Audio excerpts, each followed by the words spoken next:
Hello there, I'm Rebecca.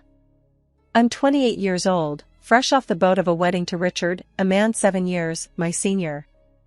But let's rewind a bit, shall we? Let me paint a picture of the day Richard and I first met. It was at one of those fancy garden parties our parents loved to throw. I was 18, fresh out of high school, and Richard was 25, the new hotshot in his father's company. I remember him walking up to me, a glass of champagne in one hand. "Rebecca, right?" he asked, his voice smooth as silk. "I've heard a lot about you." I remember blushing, not knowing what to say. "And you're Richard. I've heard a lot about you too." He laughed, a sound that made my heart flutter. Hopefully, all good things. We spent the rest of the evening talking, laughing, and to my surprise, connecting on a level I hadn't expected. It was that night that our parents, seeing us together, got the idea of us getting married. It took a few more years, but eventually, their plan came to fruition. Before we got married, we signed this prenup. It was a pretty simple deal. If one of us cheated, the other got to call it quits and walk away with a cool $3 million. I had no plans of playing away, so I put pen to paper without batting an eyelid. I remember the day we signed that agreement.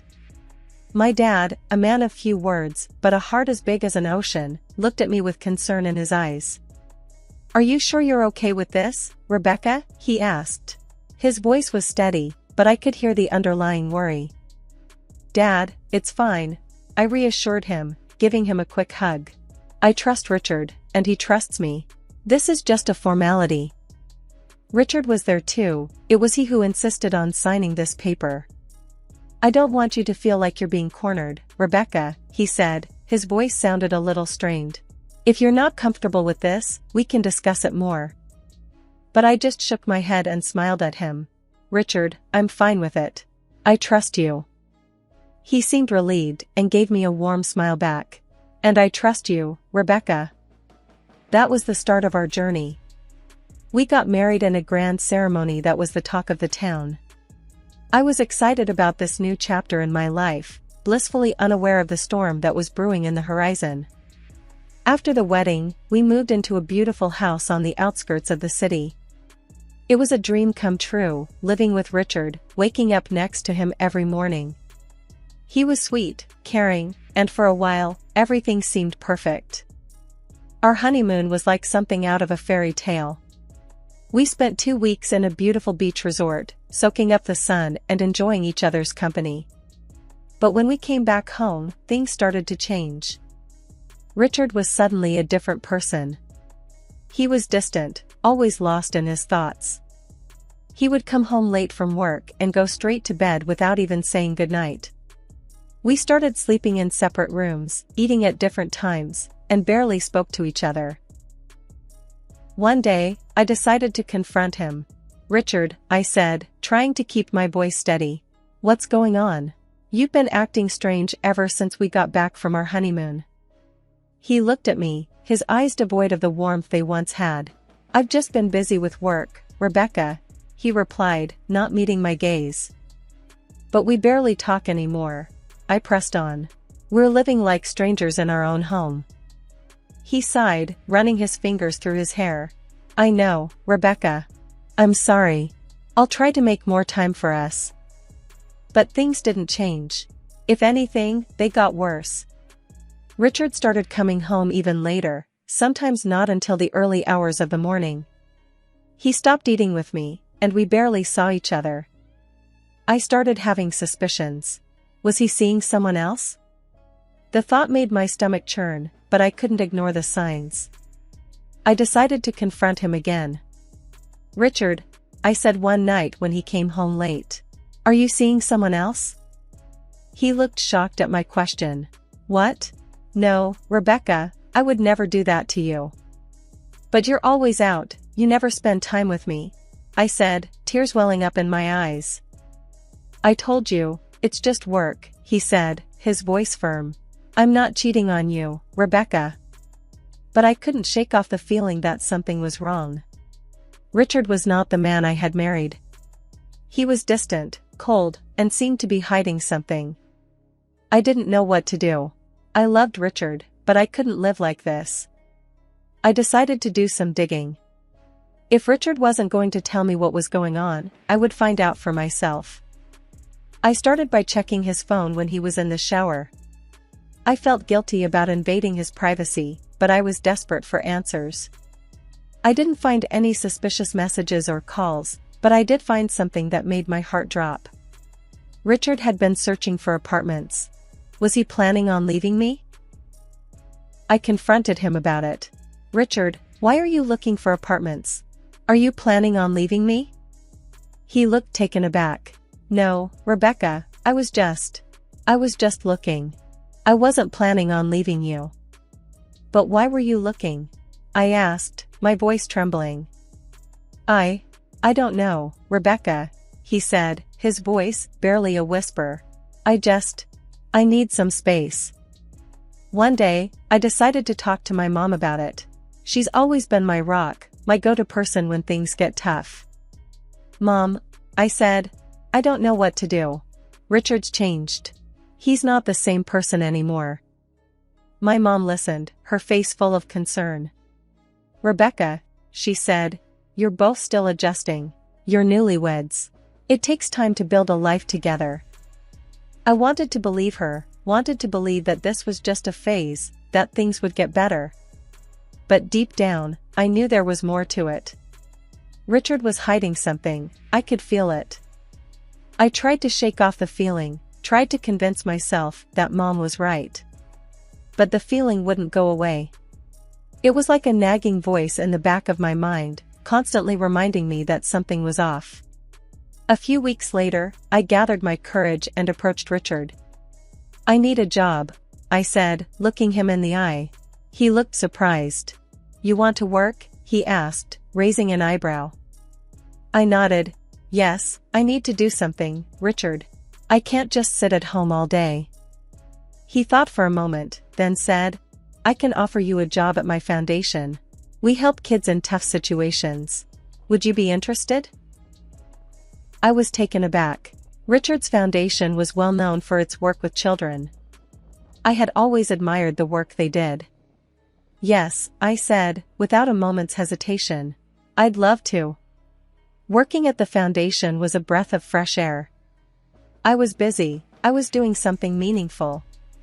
I met kids who were strong, resilient, kids who had seen more hardships than any child should. It was heartbreaking, but it was also inspiring. The job kept me busy, kept my mind off the problems at home. Richard and I had our issues, but at least during the day, I had something else to focus on.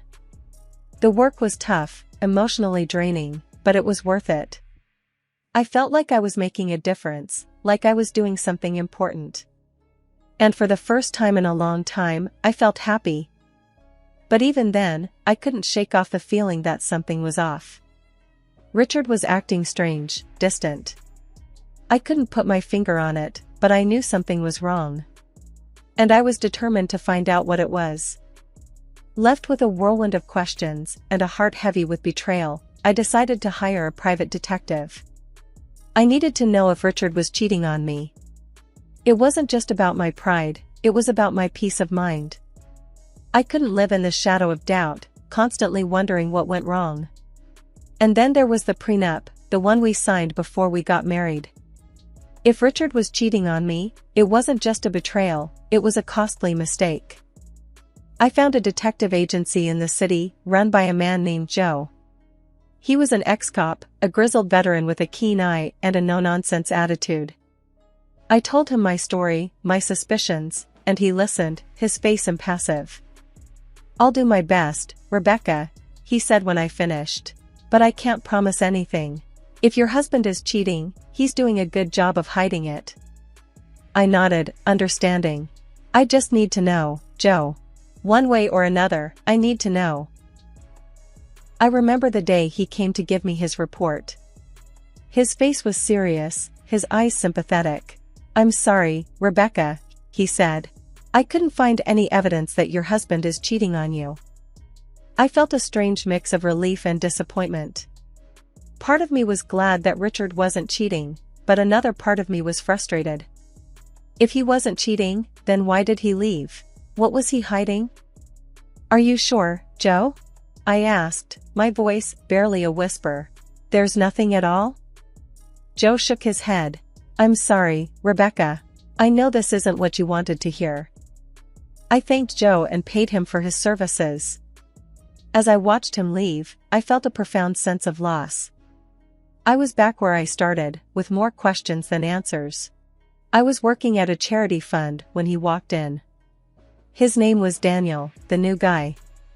He was handsome, with a charming smile that could light up a room. He was smart, with a quick wit and a sharp mind. He was funny, with a sense of humor that could make anyone laugh. And he looked like a famous actor, with his chiseled features and striking good looks.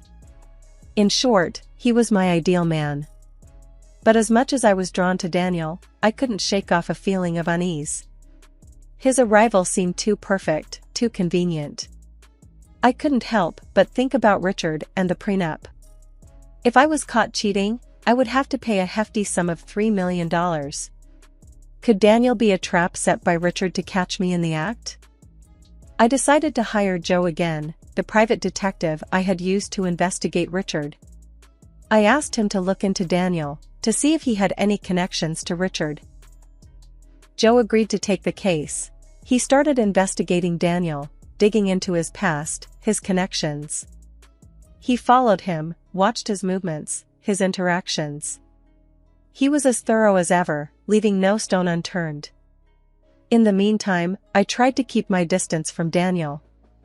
It was difficult, especially when he was so charming, so attractive. But I had to be careful. I couldn't afford to fall into a trap, not when there was so much at stake. One day, Daniel asked me out for coffee. I was torn. Part of me wanted to say yes, to get to know him better. But another part of me was scared, worried about what Joe might find. I'd love to, Daniel, I said, trying to keep my voice steady. But I'm really busy right now. Maybe some other time. Daniel seemed disappointed, but he didn't push.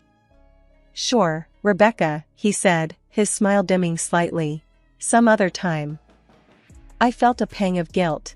What if I was wrong? What if Daniel was just a nice guy, and I was letting my suspicions ruin a potentially good thing? But I couldn't take the risk. Not until I knew for sure. A few days later, Joe came to give me his report. His face was serious, his eyes hard. I'm sorry, Rebecca, he said. But your suspicions were right. Daniel is working for your husband. I felt a rush of emotions. Anger at Richard for trying to trap me. Relief that I hadn't fallen for it. Sadness that Daniel wasn't who I thought he was. But above all, I felt a sense of vindication. I wasn't crazy. My suspicions were valid. Thank you, Joe, I said, my voice choked. You've done a great job. As I watched Joe leave, I felt a strange sense of closure. I had dodged a bullet, avoided a costly mistake. But I had also lost something. The image of the ideal man, the hope of finding love again. It was a bitter pill to swallow. But I wasn't going to let this get me down. I was stronger than that. I was going to move on, to find happiness again. I didn't need an ideal man. I just needed someone who was real, who was honest. And I was going to find that person, no matter what. I could have sent Daniel packing right then and there, but I decided to take a different route. I chose to play along, to befriend him. All the while, I made sure to keep my behavior above board, not giving Richard any reason to point fingers at me. Daniel, however, took my friendliness as a sign of something more. He started to loosen up, thinking he had me charmed. The irony was, he was the one getting played. But I didn't let Daniel in on the secret. I couldn't risk him running back to Richard. So, I kept up the act, maintained the friendly facade. One day, I decided to up the ante. I asked Daniel to join me for lunch, making it sound like a casual discussion about charity work. He agreed, a smug smile plastered on his face. He thought he was making progress. We found a quiet spot in the cafe. So, Daniel, I began. How are you finding the charity work? He shrugged, a confident look in his eyes. It's good. Different, but good. And Richard? I asked, trying to keep my voice steady. What do you think of him? Daniel looked surprised. Richard? He's okay, I guess. Why? I shrugged, attempting to look casual. Just curious. He's a bit of an enigma, isn't he? Daniel laughed, clearly relieved. Yeah, he can be a hard one to read. We continued to chat about work, about life. I made sure to keep my tone neutral, not to give him any reason to be suspicious. In the days that followed, I continued to play along. I kept up the friendly act, making sure to never cross the line. I was always on my guard, always careful. It was a risky game, but one I was willing to play, for now. One day, during one of our lunch meetings, Daniel looked at me, a serious look on his face. You know, I've been thinking. I raised an eyebrow, a chill running down my spine. About? He shrugged, looking uncomfortable. About us. About this thing we have. I felt my heart skip a beat. This was it. The moment I had been dreading. I forced a smile on my face. And what is it that we have, Daniel? He looked at me, a hopeful look in his eyes. I think we have something special. I felt a pang of guilt. Daniel was falling into my trap, just as I had planned. But it didn't feel right. It didn't feel good. But I had to keep up the act, had to keep playing the game. So, I smiled at Daniel, a fake smile plastered on my face. Yes, Daniel. I said, my voice barely a whisper. We do have something special. And just like that, I had set the trap. The game was on. But at what cost? The Cold War at home with Richard was as icy as ever. We'd occasionally run into each other, exchange chilly greetings, and then retreat to our separate corners. Most nights, he'd be at his apartment, claiming it was more convenient for his work commute. One sunny afternoon, I dialed Daniel's number.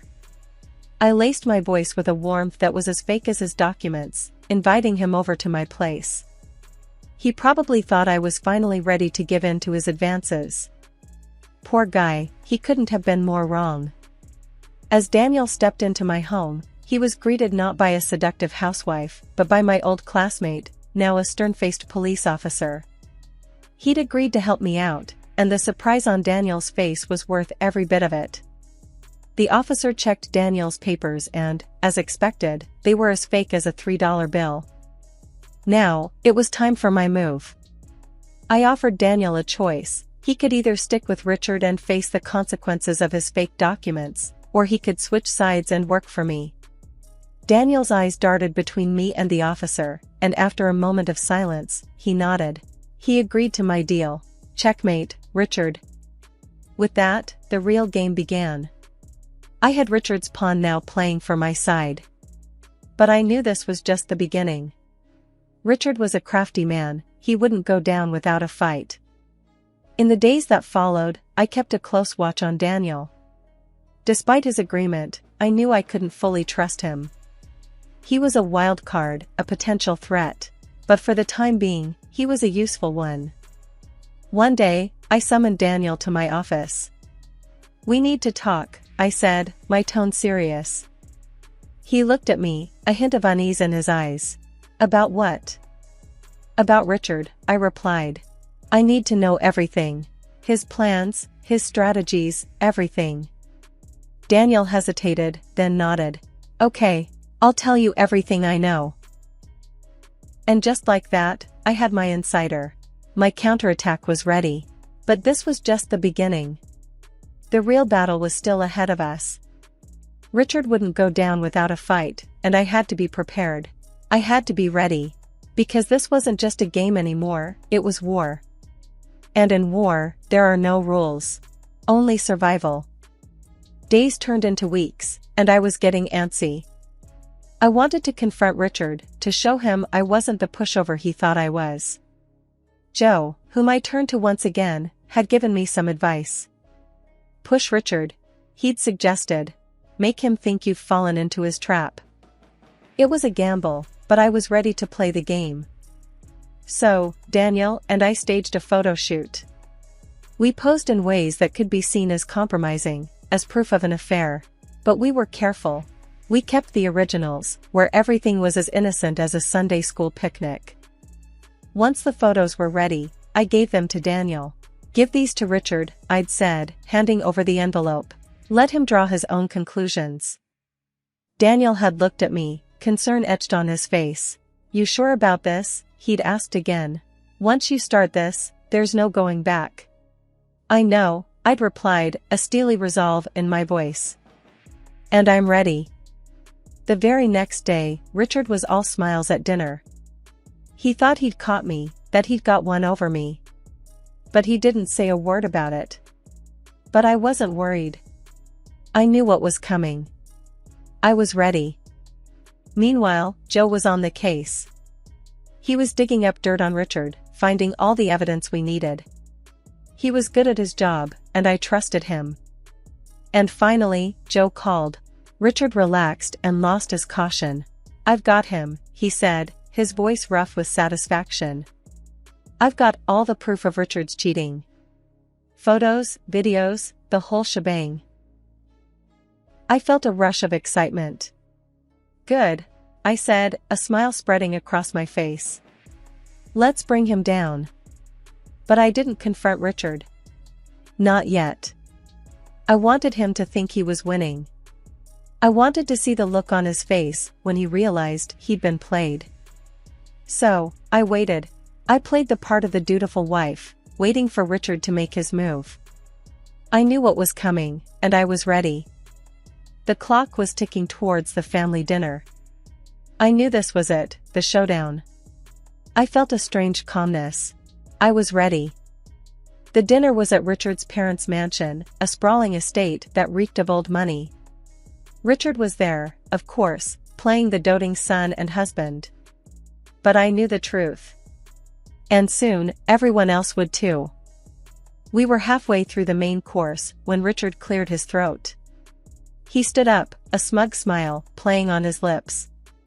I have something to say, he announced, his eyes on me. He pulled out a set of photos of me with Daniel.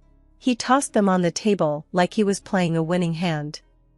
Proof, he said, his voice filled with triumph, of my wife's infidelity. The room went quiet. I could feel everyone's eyes on me. But I didn't flinch. I was ready for this. I calmly stood up, meeting Richard's gaze. Yes, I said, my voice steady. I know this man. But he's not my lover. He's an actor. Hired by you, Richard, to frame me. I pulled out my phone and hit play. The room filled with the Daniel's voice, confessing everything. Richard's smile faltered. His eyes widened in shock. But I wasn't done. I pulled out my own set of photos and videos, evidence of Richard's own affairs. I tossed them on the table. What about these, Richard? I asked, my voice cold. Can you explain them? Richard stammered, tried to deny it, but the evidence was undeniable. His parents' faces turned to stone. My parents, who had been quiet until now, spoke up. You ungrateful brat, my father roared at Richard. We trusted you with our daughter, and this is how you repay us? Richard's mother was in tears. How could you, Richard? She sobbed. How could you do this to us, to her? The aftermath was swift. We divorced. Richard's parents, furious at their son's deceit, fired him from their company. His reputation was in tatters. And me? I walked away with $3 million in compensation. Now, Richard is jobless, scrambling to pick up the pieces of his life. And me? I'm free. I'm enjoying the peace, the silence. I'm enjoying my life without Richard. I won. I took on Richard and won. I outsmarted him, played his own game better than he did. And it feels good. It feels right.